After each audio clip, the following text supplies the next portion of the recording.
Shalom pemirsa EGC Voice of Seven dimanapun para pemirsa berada. Kita bertemu kembali pada diskusi pelajaran Sekolah Sabat Triwulan yang ketiga tahun 2023. Pada saat ini, di mana siaran ini disiarkan di studio EGC Voice of Seven, Jalan Tanjung Anom nomor 7, Surabaya. Dan kiranya diskusi pelajaran Sekolah Sabat kita pada saat ini akan menjadi berkat bagi para pemirsa dimanapun saudara berada. Dan bila mana para pemirsa, Bapak Ibu Saudara sekalian rindu untuk didoakan, dapat menghubungi ke nomor WhatsApp atau call center kami di 085 700 994 007. Sekali lagi 0857 00 994 007. Atau pemirsa dapat melihat pada layar di mana saudara dapat melihatnya secara langsung.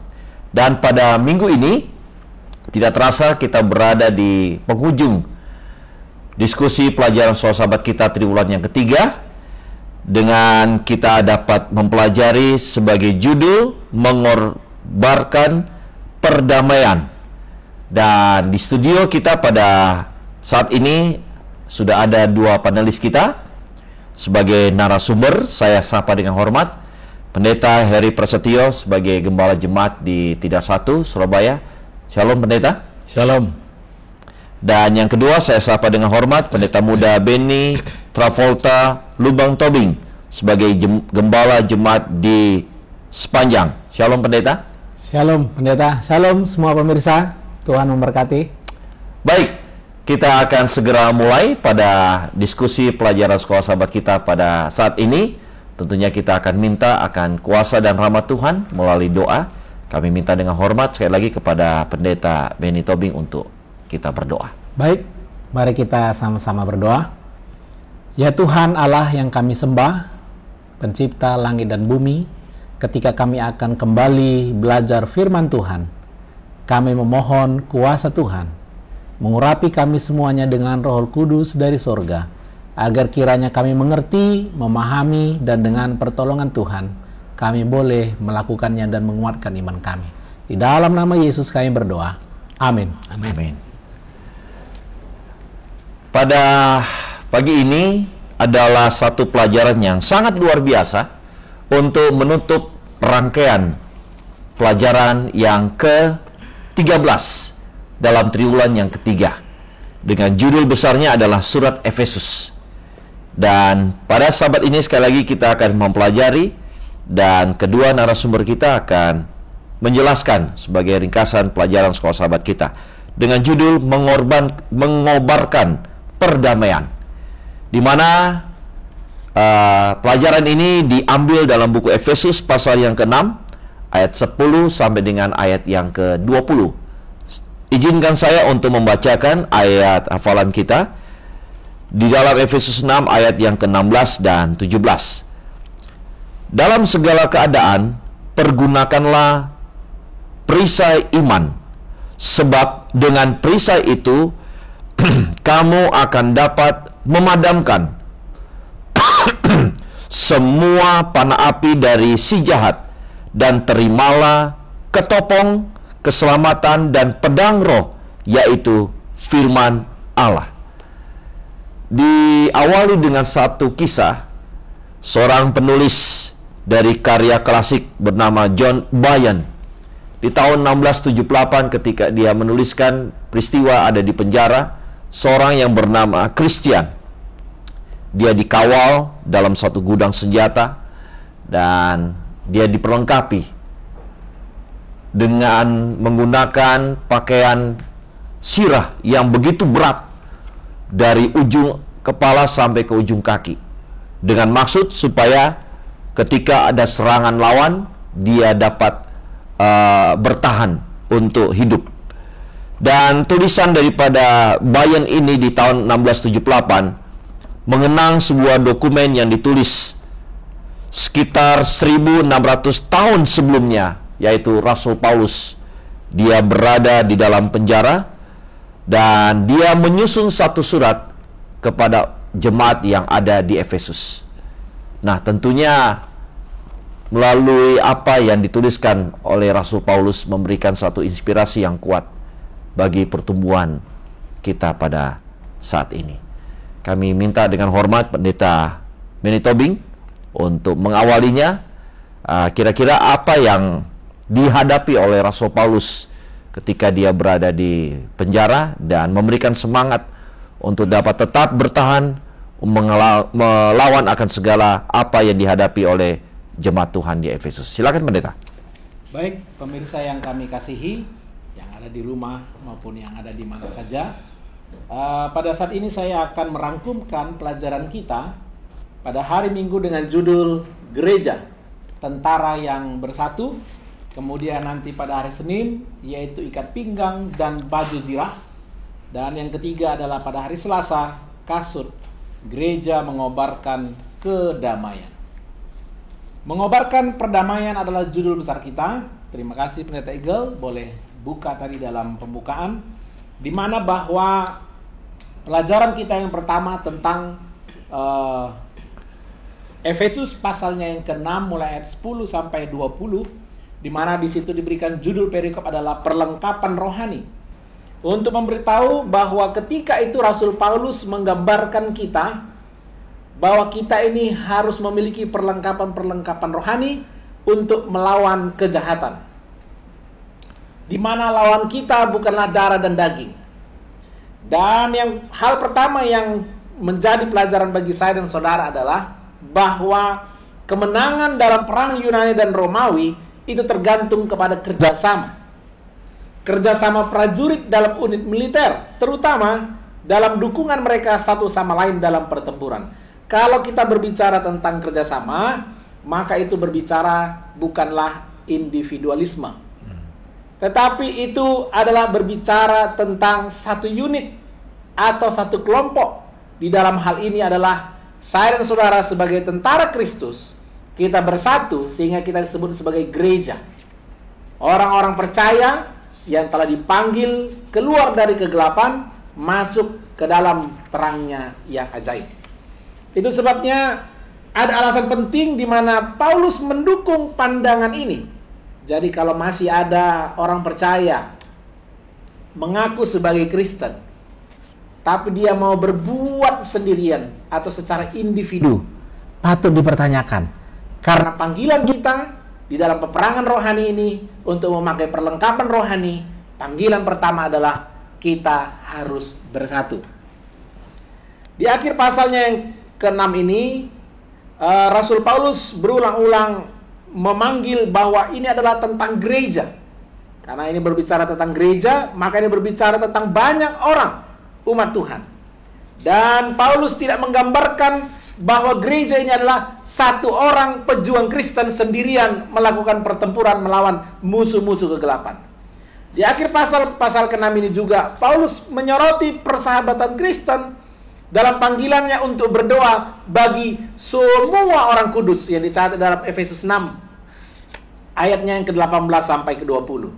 Yang ketiga yang penting adalah bahwa supaya sekarang oleh jemaat, nah ini Efesus 3 ayat 10 katakan, diberitahukan berbagai macam ragam hikmat Allah kepada siapa? Pemerintah-pemerintah dan penguasa-penguasa di surga. Artinya selalu berbicara bukan individu, tetapi ada banyak umat Tuhan di sana. Jadi oleh karena Efesus pasal 6 ayat 10 sampai 20 dalam pelajaran kita tidak menggambarkan seorang pejuang, melainkan gereja sebagai tentara-tentara yang bersatu. Karena kalau tentara mereka ini berperang secara individu, maka mereka akan kalah. Tapi ketika mereka bersatu, maka akan ada satu kuasa, khususnya di dalam peperangan rohani ini. Jadi kita sebagai pasukan Allah, tentara Kristus, ini harus bersatu penuh semangat bersatu menekan pertempuran. Dan Paulus memilih untuk mengakhiri perhatiannya yang menyeluruh pada gereja, yang telah mencakup uraian berkelanjutan tentang gereja sebagai tubuh Kristus. Apalagi bangunan atau bait Allah, apalagi mempelai perempuan, dan dengan kiasan terakhir pelajaran kita, gereja sebagai tentara Allah yang hidup. Kenapa? Karena kita mendekati hari-hari yang jahat. Itu sebabnya jangan lupa Bapak Ibu Saudara yang kami kasih di rumah.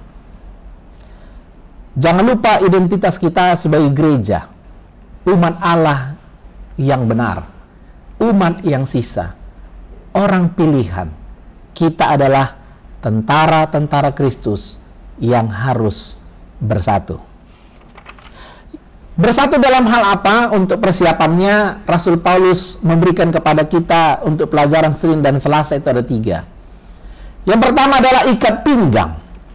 Di dalam membayangkan orang percaya memulai persiapan mereka untuk peperangan melawan kejahatan, di dalam kitab Efesus pasalnya yang ke-6, mulai ayat ke-14 nanti, dan akan kita bandingkan dengan 1 Petrus 4 ayat 1, dan 1 Petrus 5 ayat 8, dan Roma 8 ayat 37 sampai 39, di mana di sana digambarkan kita akan berdiri, dan berdirilah tegap. Kemudian kita dipanggil untuk mempersenjatai, yaitu pikiran kita, yang artinya adalah sabar dan berjaga-jaga. Kemudian kita akan berikat pinggang. Nah, pertanyaannya adalah, ikat pinggang apa yang dimaksud di sini? Ya, di dalam pelajaran kita dipanggil untuk membandingkan dengan kitab Yesaya, pasalnya yang ke-11, ayatnya yang ke-5. Di mana ikat pinggang itu adalah kebenaran, kesetiaan. Jadi, ikat pinggangnya adalah kebenaran dan kesetiaan. Nah, di zaman dahulu, pakaian kuno itu biasanya mereka longgar, dan itu biasanya berbentuk jubah yang panjang, dan untuk menunjukkan bahwa seseorang itu bersiap, baik itu untuk berperang ataupun untuk bekerja, maka mereka biasanya akan mengikatkan ikat pinggang mereka untuk menunjukkan bahwa mereka memang siap. Itu sebenarnya pelajaran kita menggambarkan untuk membandingkan kata ikat pinggang dengan kitab Lukas pasal 12 ayat 35 dan 37, dan kitab Lukas pasal 17 ayat ke-8, di mana di sana bahwa ikat pinggang itu bisa berarti bahwa dia berjaga-jaga dan bersiap. Itu sebabnya kita orang Kristen harus selalu berikat pinggang. Apa artinya? Selalu berjaga-jaga dan selalu bersiap. Kenapa? Karena kita sedang di masa perang. Apa yang perlu disiapkan dalam hal ikat pinggang ini? Kebenaran, ya, dan juga kesetiaan. Nah, yang kedua, oleh karena kebenaran dan kesetiaan perlu dipersiapkan, pelajaran kita dalam kitab Efesus menekankan bahwa itu semua adalah kasih karunia. Itu adalah milik orang percaya melalui kasih karunia diberikan oleh Allah di dalam nama Yesus Kristus. Itu boleh kita bandingkan nanti dengan kitab Efesus pasal kedua ayatnya yang ke-8. Tetapi kebenaran dan kesetiaan ini tidak untuk tetap abstrak, tetapi dia akan memberikan dampak perubahan apapun pada kehidupan orang-orang percaya. Jadi kebenaran dan kesetiaan yang dilambangkan oleh ikat pinggang tadi, di mana kita menunjukkan sikap bersiap-siap dan berjaga-jaga, itu bukan hanya ada di pikiran kita, bukan hanya pengetahuan kita, tetapi itu akan mengubah kita. Itu sebabnya kebenaran itu bukan hanya righteousness, tetapi dia harus menjadi truth. Bukan hanya kebenaran pengetahuan, tetapi juga harus menjadi kekudusan, kebaikan, dan kebenaran di dalam hidup. Jadi ada yang diubahkan dari orang percaya. Dan ini harus kita pakai. Ini harus terjadi dalam kehidupan kita. Ini kita perlu mengalami dan menggunakan karunia ilahi dalam hidup kita. Yang kedua adalah baju zirah. Seperti ikat pinggang, kebenaran, dan kesetiaan tadi, maka baju zirah pun itu berasal dari Allah. baju zirah Yahweh dalam peran Allah sebagai pejuang ilahi, maka perlu kita ketahui bahwa gunanya baju zirah adalah untuk perlindungan. Di zaman dulu biasanya dia seperti sisik, ya kan? Untuk menunjukkan bahwa ketika terkena serangan, maka orang yang memakai baju itu tidak akan dengan mudah dicederai atau dikalahkan. Nah, kita orang percaya harus memiliki baju zirah, perlindungan rohani yang ditawarkan oleh kebenaran yang dilindungi oleh Allah. Nah, di kitab Efesus itu sebabnya diberikan gambaran tentang kebenaran righteousness dan kebenaran truth.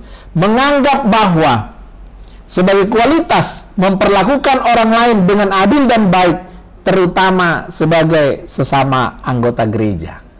Itu sebabnya, Bapak Ibu Saudara yang saya kasihi, oleh karena ikat pinggang dan baju zirah ini adalah milik Tuhan, di mana baju zirah itu menggambarkan iman dan kasih. Apa yang akan melindungi saya? Apa yang akan melindungi saudara? Apa yang akan melindungi tentara-tentara Kristus ini? Yaitu iman dan kasih. Dan iman dan kasih ini harus hidup sebagaimana ikat pinggang, kebenaran kesetiaan yang akan menunjukkan kita siap. Maka iman dan kasih ini juga adalah harus iman dan kasih yang dialami, yang boleh dinikmati dalam hidup sehari-hari dan akan terlihat oleh orang. Yang ketiga, yaitu kasut. Sebagaimana judul besar kita, mengobarkan perdamaian. Maka kasut atau sepatu di zaman Romawi dulu, di zaman Rasul Paulus, ini menunjukkan kesiapan untuk pertempuran. Seorang tentara yang memakai sandal militer yang kokoh, maka kasutnya itu solnya akan berlapis-lapis dan menampilkan paku sepatu yang kasar, di mana ketika seorang prajurit yang sudah memakai kasut atau sepatu ini, ketika dia berdiri, dia tidak akan goyah dan dia boleh berdiri dengan tegap. Di dalam pelajaran ini diberikan kepada saya dan saudara bahwa di dalam Yesaya 52 ayat 7, betapa indahnya kelihatan dari puncak bukit-bukit kedatangan pembawa berita yang mengabarkan berita damai dan memberitakan kabar baik. Tentunya kita perlu menyadari bahwa Rasul Paulus tidak memanggil orang-orang Kristen untuk bertempur secara militer, untuk mengambil senjata militer, untuk melawan musuh-musuh kita dan menghancurkan mereka, bahkan membuat mereka menderita. Tidak. Panggilan kita ketika kita diperlengkapi dengan persenjataan rohani ini, panggilannya adalah untuk mengobarkan kedamaian. Pertanyaannya adalah, kenapa ketika kita berperang, perangnya adalah untuk mengobarkan kedamaian? Di mana kasut menandakan kepada kita supaya kita rela mengabarkan, supaya kita sebagai rela yang mengabarkan ini, maka kita diberikan sebuah gambaran betapa indahnya kelihatan mereka yang membawa kabar baik itu, berita damai. Oleh karena dasarnya adalah yang pertama, perdamaian adalah pekerjaan Yesus. Maka damai yang Yesus bawakan dan kerjakan, itulah yang akan menjadi damai sejahtera kita. Ketika Yesus memberikan damai sejahtera itu, maka hasilnya adalah mereka yang jauh dan mereka yang dekat akan mengalami dan mendapatkan damai sejahtera. Dan damai sejahtera inilah, kedamaian inilah yang akan menyatukan mereka yang Yahudi dan yang bukan Yahudi, untuk masuk ke dalam satu persekutuan menjadi satu manusia baru. Itulah Efesus 2:15. Kemudian lebih lanjut, dengan menghidupkan cerita Injil tentang penyelamatan Kristus dan karya kreatifnya tentang kedamaian, maka kita akan merayakan kemenangan Yesus di masa lalu dan akan melihat ke arah ke depan, masa depan, teriakan kemenangan orang-orang percaya yang akan mendorong kaki mereka dan berdiri siap untuk berperang dan mengobarkan perdamaian. Itu sebabnya orang percaya adalah utusan yang memberitakan kemenangan Kristus dan damai sejahtera Kristus. Itulah pekerjaan kita, itulah peperangan kita, Itu sebabnya kita bukan berperang dengan perlengkapan militer dan dengan senjata militer secara harfiah. Bukan. Kalau itu yang kita lakukan, maka itu akan bertentangan dengan apa yang sudah dimulai oleh Yesus Kristus. Sebabnya sebagai pengikut Kristus, kita perlu bersifat memiliki tindakan yang bersifat strategis, menunjuk kepada rencana besar Allah untuk mempersatukan segala sesuatu di dalam Kristus. Itu sebabnya Rasul Paulus menekankan bahwa gereja harus mengobarkan perdamaian dengan menggunakan gudang Injil Kristen, yaitu kelembutan, belas kasihan, dan kasih seperti Yesus Kristus. Kiranya Tuhan berkati kita untuk pelajaran hari Minggu, hari Senin, dan juga hari Selasa. Kami kembalikan kepada moderator. Terima kasih Pendeta sudah mengawalinya dengan demikian baiknya. Tentunya kita melihat ada beberapa perlengkapan Rohani, senjata ya, dalam kontekstual rohani. Ya. Dan nanti tentunya apa yang disampaikan oleh Pendeta Beni itu belum lengkap. Belum lengkap. Nah, kita akan dengarkan dulu oleh Pendeta Heri Prasetyo untuk melengkapi persenjataan rohani yang harus digunakan oleh, tadi disebutkan bahwa gereja itu adalah tentaranya, ya. Dan kita membawa satu misi, ternyata disebutkan. Biasanya kalau tentara itu datang untuk berperang dan membunuh lawan, tetapi ternyata di sini membawakan satu misi. Nah, ternyata misi itu harus dipelengkapi dengan beberapa senjata yang tadi sudah beberapa disebutkan oleh Pendeta Beni. Ada gereja disebutkan sebagai tentara, ada ikat pinggang, baju jirah, dan kasut. Kasut. Tentunya untuk melengkapi persenjataan lengkap ini, apalagi yang harus dipertambahkan supaya membawa satu misi perdamaian itu. Monggo, Pendeta Heri Prasetyo. Ya, terima kasih Pendeta Angko. Pemirsa yang berbahagia, gambaran yang Paulus berikan kepada kita ini melihat mengacu kepada peperangan pada masa itu, ya, bukan peperangan pada masa modern yang dengan senjata otomatis, ya, senjata api, meriam, ataupun yang lainnya yang kita kenal pada zaman ini, tetapi melihat kepada prajurit-prajurit pada masa-masa ketika Paulus hidup, ya. Kalau disebutkan tadi bahwa gereja adalah merupakan bagian daripada prajurit rohani yang bertempur untuk melawan kejahatan, ya. Kedua, kita mempunyai misi yang kedua, yaitu perdamaian. Ini yang luar biasa. Satu, bertempur melawan kejahatan. Satu, perdamaian, membawa perdamaian. Maksudnya adalah bahwa yang kita kalahkan itu bukan manusia atau apa, tetapi adalah kejahatan yang diprakarsai oleh panglimanya, yaitu setan sendiri, ya. Nah, untuk berperang, oleh sebab itu Paulus menggambarkan bahwa harus mengenakan perlengkapan perang yang lengkap, ya. Bukan hanya satu loh, ya. Tadi sudah disinggung ikat pinggang. Ikat pinggangnya bukan ikat pinggang gesper kecil-kecil, tetapi pada zaman itu ikat pinggangnya juga lebar, ya. Karena di sana juga ditempeli dengan plat, ya. Kita katakan besi lah, ya, yang lebih tipis, yang bisa lebih fleksibel dan lain sebagainya. Ada juga baju jirah. Baju jirah itu untuk menutupi pelindung dada, karena di situ letak jantung. Kalau jantung itu kena senjata, selesai. Tapi ketika ada baju jirahnya, bisa apa? Teratasi dengan baik. Baju jirah bukan hanya di depan, tetapi juga di punggung. Dan itu bisa saja terbuat dari baja, bisa juga dari tembaga. Ini saya hanya mengajak supaya kita bisa gambarannya, oh seperti itu toh, ya. Itu baju jirah, ya. Itu bisa bersisik begini lapisannya.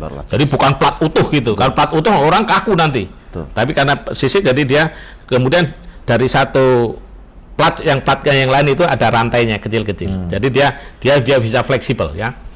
Kalau saudara boleh melihat ke museum keraton, saudara bisa datang saja lihat di sana. Itu baju zirah. Kamu tadi singgung ada kasut. Kasut itu berarti terletaknya di kaki. Kaki, ya.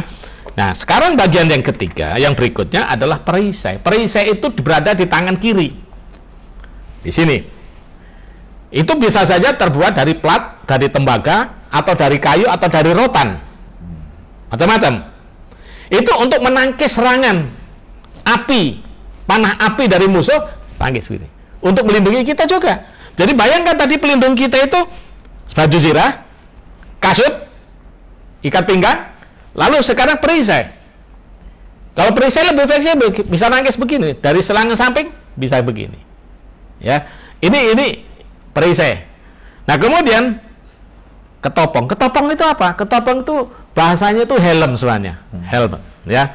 Jadi helm yang juga terbuat dari tembaga, juga bisa juga dari besi, ya. Atau, nah, kemudian pelindung begini, lalu menutup, hanya kelihatan mata saja, mulut dikit aja kelihatan, hidung sudah ada begini, lalu mata hanya kelihatan kecil gitu, lalu di sini ada penutup untuk leher, yang juga fleksibel karena di sini ada rantainya. Kalau kaku gini kan orang tidak bisa begini, ya. Itu yang disebut ketopong. Pelindung kepala, ya kan? Sehingga kalau ada serangan aman. Yang berikutnya adalah pedang. Sekalipun kita membawa damai, tetapi di sini disebutkan harus perlengkapan kita pedang. Ya, baik. Mari kita perhatikan.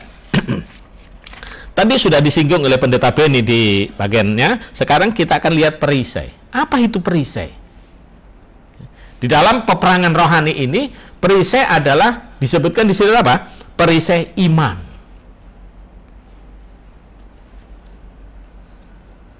Di dalam peperangan ini, peperangan rohani ini, kalau kita tidak beriman, kita akan mudah apa? Diserang. Dengan pengajaran-pengajaran yang apa?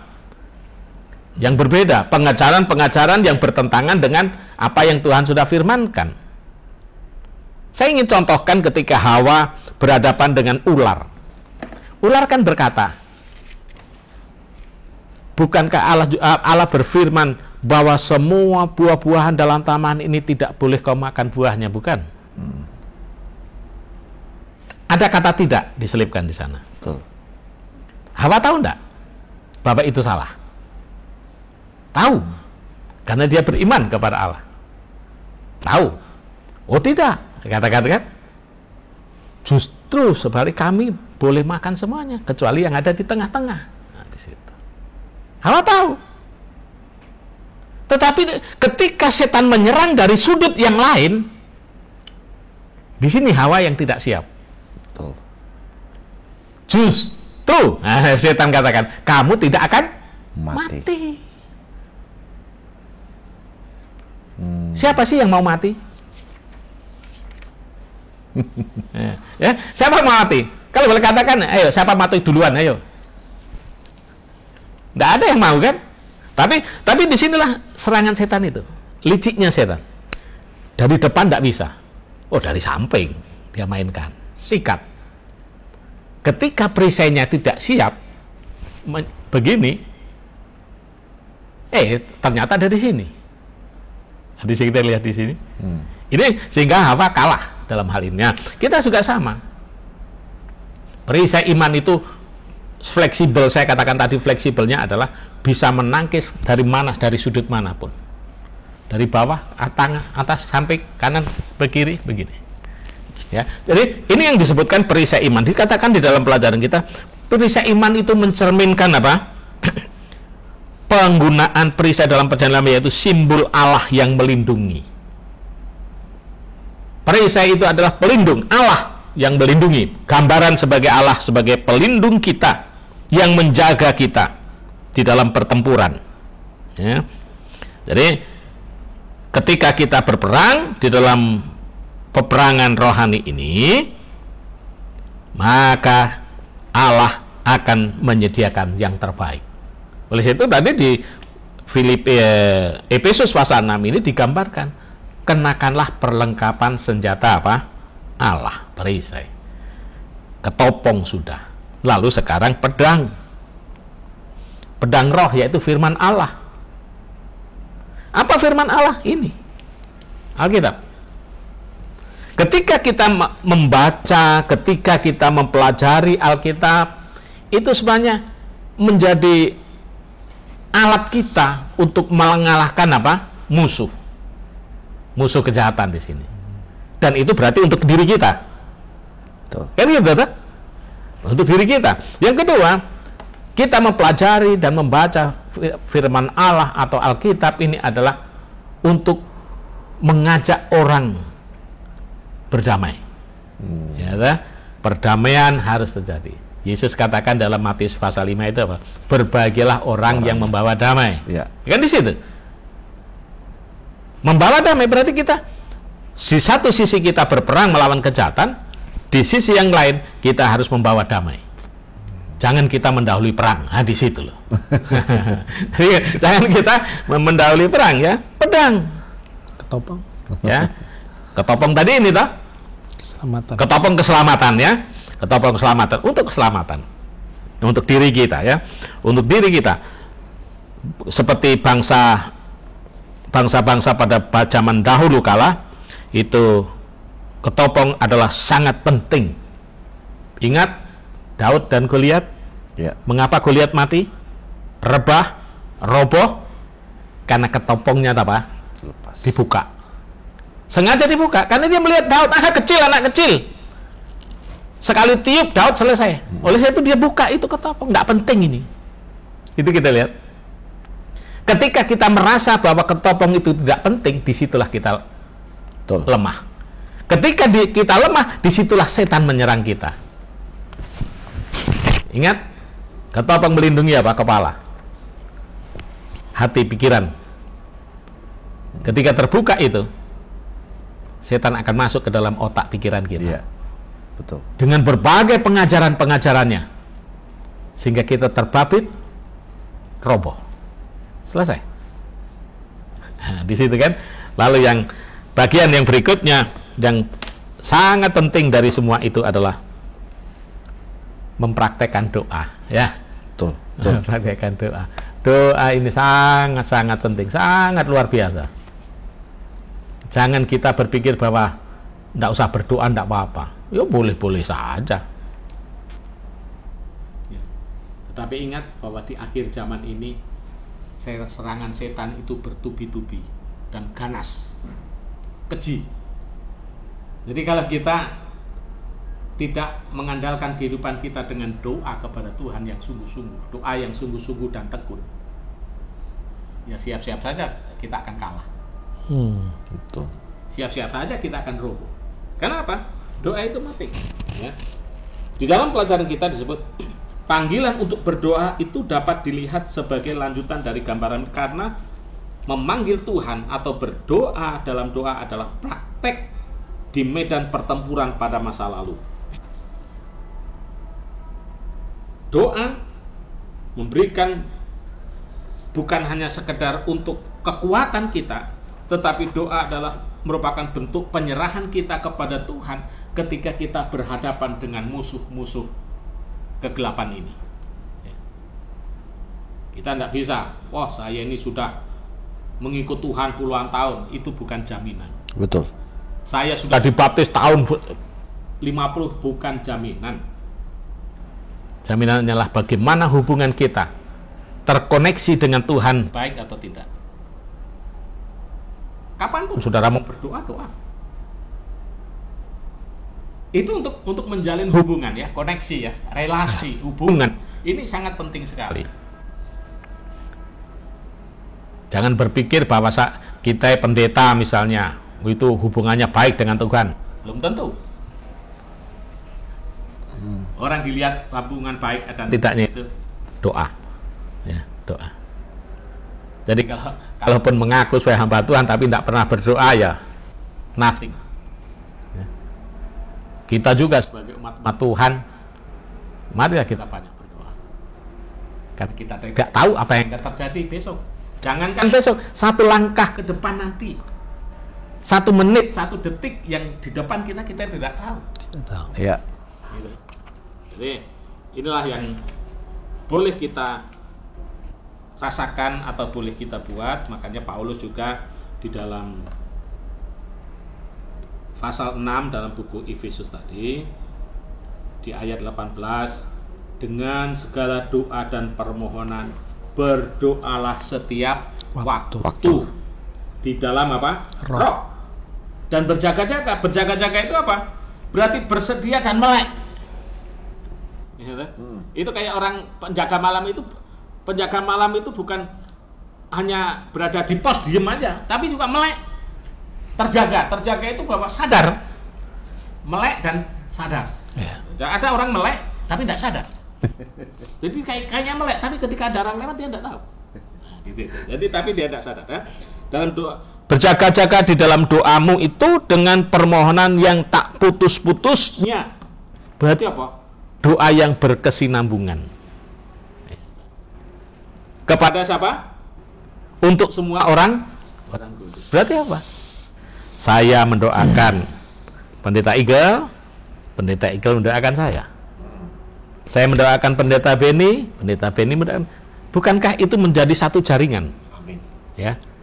Jaringan yang tidak bisa diputus oleh musuh kegelapan. Seperti kita ini punya HP. Gimana pendeta? Gimana Bu? Bagaimana Pak? Ini bentuk satu jaringan. Walaupun hanya mungkin sederhana saja di dalam koneksi kita, tetapi itu menjadi satu hubungan yang sangat baik. Walaupun hanya sekedar say hello. Nah, kita juga berdoa bukan hanya sekedar kalau kita butuh sesuatu kepada Tuhan. Tuhan berkati saya. Jangan. Tapi kita perlu doakan orang-orang kudus disebutkan di sini. Doakan untuk semua orang kudus, juga untuk aku. Nah, ini Paulus luar biasa kan? Juga doakan untuk aku. Untuk aku itu siapa? Ya diri pribadi. Ingat bahwa kita ini tidak ada yang kebal terhadap apa? Serangan setan, tidak ada. Kita harus siap sedia dan kita harus kuat di dalam menghadapi segala sesuatu yang mungkin saja kita tidak tahu, yang bisa saja kita juga tidak melihat. Tapi ketika kita siap di dalam doa kita, aman. Itu pendeta. Luar biasa sekali pelajaran kita. Semakin hari semakin menarik ini. Saya bertanya kepada Pendeta Benny. Ya. Tadi sudah dijelaskan oleh Pendeta Benny dan juga diperlengkapi oleh Pendeta Heri tentang perlengkapan persenjataan secara rohani ya. Ya. Tentunya kenapa ini harus demikian dan untuk apa kita itu diperlengkapi segala persenjataan perang bagi kita untuk saat ini ya. Kenapa itu harus terjadi ya? Jadi kenapa dan untuk apa kita diperlengkapi perlengkapan senjata di saat modern saat ini? Kira-kira untuk apa pendeta? Ya. Jadi kenapa? Oleh karena Tuhan tahu bahwa kita memerlukan ini semua. Betul. Tadi saya sudah bahas pelajaran hari Senin tentang ikat pinggang, baju zirah, di mana itu adalah kasih karunia Allah. Karena kalau kita bandingkan tadi Efesus pasal 6 tentang ikat pinggang, tentang panggilan kita, maka kita bandingkan dengan kitab Yesaya pasal 11 ayat ke-5, maka itu adalah kebenaran dan kesetiaan. Betul. Nah, kalau baju zirah di sini disebutkan keadilan, maka kita bandingkan dengan 1 Tesalonika 5 ayat 8, itulah iman dan kasih. Betul. Ini semuanya adalah kasih karunia. Karena ini semuanya adalah milik Allah, kebenaran Allah dari Allah, iman juga dari Allah, kasih adalah karena dari Allah. Bahagian kita adalah bersiap dan setia. Oh, amin. Itu sebabnya karena Tuhan tahu, maka kita dipanggil untuk berjaga-jaga. Oh. Tuhan tahu bahwa kalau kita tidak bersedia, bersiap, berjaga-jaga, kita akan kalah. Jadi karena Tuhan tahu kita harus menang, bagaimana caranya untuk menang, maka Tuhan karuniakan ini kepada kita. Betul. Oke, pendeta. Berarti persiapan itu memang harus sejak dari saat ini ya. Betul. Untuk menghadapi. Nah, iya. Kalau begitu pendeta Heri, Nah, ketika kita berada di dalam peperangan itu, saat ini kita berada dalam peperangan, mau tidak mau kita berada dalam peperangan kosmik, ya. Nah, kita berada di tengahnya. Sedangkan peperangan itu antara Tuhan sendiri bersama dengan setan. Nah, kalau begitu, apa peran kita di dalam peperangan itu? Ya, apa yang menjadi bagian dari kita untuk menghadapi peperangan itu? Ya, terima kasih, pertanyaan yang bagus sekali. Manusia, seperti tadi dari awal saya cerita tentang Adam dan Hawa, ya, diserang, betul? Betul. Allah sudah memberikan ini begini, setan begini. Apa berarti manusia itu? Apa peran manusia? Manusia adalah medan pertempuran. Setan menyerang kita. Yang sebenarnya yang diserang adalah Allah. Tetapi setan tidak mampu melawan Allah. Dia melawan kepada ciptaan Allah. Yang sebagai bahwa manusia itu adalah gambar Allah. Ingat, ketika Tuhan mau menciptakan manusia, marilah kita menjadikan manusia menurut gambar dan rupa kita.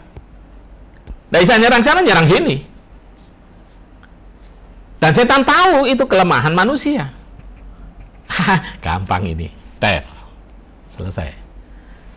Tentu setiap manusia mempunyai kelemahan yang berbeda. Betul. Setan, yang sana dengan cara ini, ini senjata kecil, sana senjata besar, ya kan gitu. Jadi untuk itu, mungkin secara individu, kenapa kok Hawa dulu bisa jatuh? Karena dia menyendiri. Oke. Ya, dia menyendiri. Ketika menyendiri, ada kalanya sering kita tidak punya kekuatan. Amin. Ya, betul. Kita tidak mampu. Tetapi kalau kita ada teman kita, oleh sebab itu Yesus ketika mengutus murid-muridnya pergi berdua-dua. Kenapa berdua? Kalau satu lemah, yang satu bisa kuatkan. Iya. Kalau satu jatuh, satu bisa mengangkat. Ini berarti ada saling sinergi. Demikian juga gereja, jemaat. Jemaat itu perlu persatuan. Keterikatan satu dengan yang lain. Tidak bisa jemaat, saya bisa berdiri sendiri. Boleh, bisa saja. Dari keuangan dia bisa berdiri sendiri, tetapi dari sisi lain setan tahu, ini di sini kelemahannya. Ya, jadi gereja harus bersatu karena persatuan adalah kekuatan. Dan Allah menginginkan atau merindukan bahwa kekuatan ini harus terbentuk di dalam jemaat atau di dalam gereja itu sendiri. Di beberapa minggu yang lalu kita sudah pelajari bagaimana supaya gereja itu bersatu. Jangan bergosip ria, menjelekkan orang lain, membicarakan kelemahan orang lain. Disinilah setan bergembira, bertepuk tangan. Ketika gereja itu saling menyerang. Ini, itu berarti gereja tidak bersatu. Betul. Ya. Tetapi gereja yang bersatu adalah saling melindungi. Kalau ada seseorang yang lemah, dia akan kuatkan. Lindungi. Jaga. Itu di situ. Jadi bagian daripada penting di sini adalah bahwa perlindungan untuk memiliki keperkasaan, kekuatan, tenaga dan kemampuan, maka yang bisa digunakan adalah kita bersatu.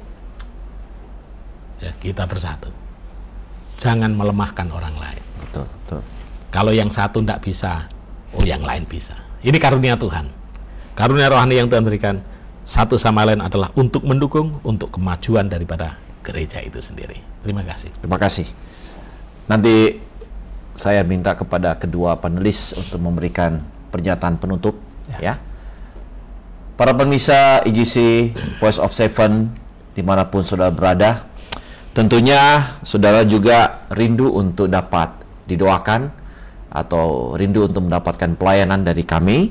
Sekali lagi, bila mana saudara rindu, saudara boleh menghubungi kepada nomor WA atau call center kami di 0857 00994007. Sekali lagi, 057 0094